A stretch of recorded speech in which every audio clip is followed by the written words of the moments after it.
Hey guys, what is happening? Back with another book review that is not Daredevil, I promise. It is Fantastic Four Volume 10, Counter-Earth Must Die. Um, just finished it just now here at my house. Um, Took me 2 days to read this book, 512 pages, $50 of the Fantastic Four from 1976 to 1978. We're now heading into the late 70s now. We had Roy Thomas and Len Wein writing the majority of the books. Some fill-in issues by Marv Wolfman and Bill Mantlo. Pretty standard stock guys at Marvel at the time. And artwork by George Perez, doing the bulk of the artwork, which I actually really loved. Loved George Perez's artwork. And I actually met George Perez many years ago, back in like the mid 2000s before he passed away. I think I got on his nerves. I'll talk about that in another video, about meeting George Perez. But yeah, George Perez, amazing artwork. Love his art. It's just so beautiful. Sorry, this looks kind of crooked. Also, Sal and John Buscema filling in for some issues. And who else?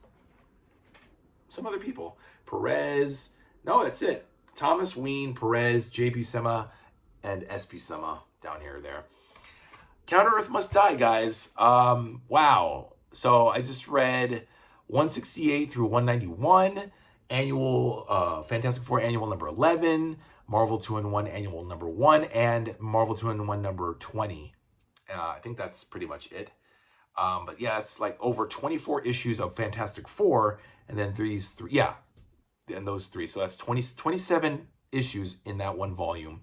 Read it within 2 days, and I am beat and bushed, but what can I say, guys? I mean, this cover alone, which is from issue 175, says it all. Let me take that out there. The High Evolutionary fighting Galactus with the FF caught in the middle. It's exactly everything you would expect in this fight. This was like really a good period, I think, with Fantastic Four and the Avengers at this point. They had like George Perez doing the penciled artwork, and they were just fighting all these cosmic epic characters and coming together despite the cheesy 70s. But it all really comes just together all naturally, and it almost felt like a one continued epic after another, from like 171 all the way through 183.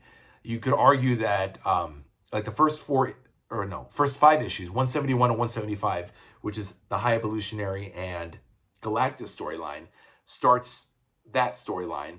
Then it just seamlessly goes into the next 176, which brings back the Impossible Man. The Impossible Man was like I don't know whether he's like the most annoying character or like the funniest character, but let me know what you guys think in the comments. I like the Impossible Man. It gave what was that, Roy Thomas or maybe even Len Wein a chance to talk about pop culture.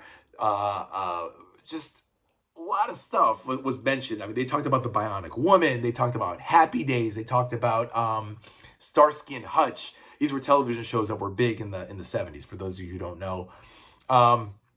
And because Impossible Man's so fascinated by television and movies, and you know, he's come to Earth and he doesn't want to be bored, and he just does not want to leave. He's just like an annoying friend or a house guest who just never leaves. But he was really endearing. I really liked Impossible Man. I really liked his humor. I didn't find him annoying. I just love that he was so enamored by Humphrey Bogart and watching the Maltese Falcon and Casablanca and The Big Sleep. And I just love how when comic books do this in a way, they just bridge this gap between our world, our real life world and events and landmarks, with the Marvel Universe that DC doesn't really do. I feel. I don't know. But yeah, that was cool. And then at one point, New York was, in real life, New York was going through a financial crisis, a fiscal crisis back in like 1974, 75, that the city had to declare bankruptcy. So real life Mayor Abraham, what was his name? Abraham, God, what's his name? Abraham, oh God, oh shit, I hate this. I forgot his name. Abe, what's his name? Abe, not Abrams, but it's like Abe. Fuck. Okay, I'll remember it another time. But he calls Jimmy Carter, Ronald Reagan, and Gerald Ford, the sitting president, Gerald Ford. All three guys would eventually become presidents right after each other. Ford, then Carter, then Reagan. But besides Ford, Carter and Reagan were in political office. So this mayor, real life mayor, and in the comic book, he's calling all these guys to help because what was it? They're being held. The Fantastic Four are being held for ransom for $1 billion. And the New York mayor is like, I know we have a fiscal crisis here, but we need the money to save the Fantastic Four. Can you please help us? And Reagan, Ford, and Carter are like, no, we can't help. But of course, like their real life, it's like a satire or a parody. It was really funny because you could tell these guys. I think it was Roy Thomas who wrote it because Roy Thomas is very political. He really like wanted to like attack these guys and really just make them look stupid and foolish. And it was funny. I don't know. And man, George Perez, his artwork is really spot on, guys. I encourage you to God, I wish I knew what issue it was. I should have written it down. But it's in this volume, guys. Volume 10, Crisis Earth Must Die. Get it. It's so awesome. So yeah, so I was saying the storylines they do just flow and gel into the next issue, but they're not really part of the same storyline. They're segmented. So like from 176 to 178, there's a storyline. 179, 81, 82, and 83. 180 is a reprint of Fantastic Four 101. So it's just a cover of 180. 180 and 189 are both just covers because they're reprinted. 189 was a reprint of Annual 4, Fantastic Four, because someone missed their deadline. I don't know if it was the writer, the artist, I don't know. But at this point, guys, you'll see like there's a changeover in a lot of the creative team. And even the editors too, from Roy Thomas to Len Wein to Marv Wolfman. It's just really chaotic here. But the stories are still really good. I mean, I don't feel anything odd about them. Boy, I got to tell you guys, I miss Daredevil too. I want to talk about all the volumes of Daredevil again in another video. I want to talk about Daredevil. I miss Daredevil. I don't know why I'm bringing that up now. This is about Fantastic Four. Got to stick to this topic, guys. Sorry, I got ADHD. So yeah, 176, 78 is one storyline, then 79, 81, 82, 83 is another one. They're just all over the place. They fight this dude called the Eliminator in 184. Then they go to New Salem, Colorado in 185, 186 and fight Nicholas Scratch, and the Salem 7, who is Nicholas Scratch is Agatha Harkness's son. That was an awesome issue too. I love that. Love, man, they were fighting witches, the Fantastic Four, and they won. And then 187, 8, 9, no, we skipped 9. And then 190, 191, I just read. 190 was just an album issue. And they break up.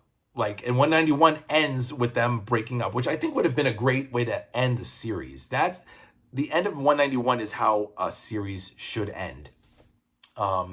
So, oh my God, it was just awesome. So guys, we're going to get volume 11, it's called For No More, sometime next year. So I can't wait to read that. That'll be from 192 to 214 of Fantastic Four, and of course some other stuff. Off the top of my head, I don't know. I just know the main issues. But let me know what you guys think in the comments down below. That was really fun. Love this. And the next one I'm going to read is volume 4, Namor Titans 3, guys. Let me get it out right up here. This will be my next book right here, guys. It looks a little dark. I don't know if you guys can see.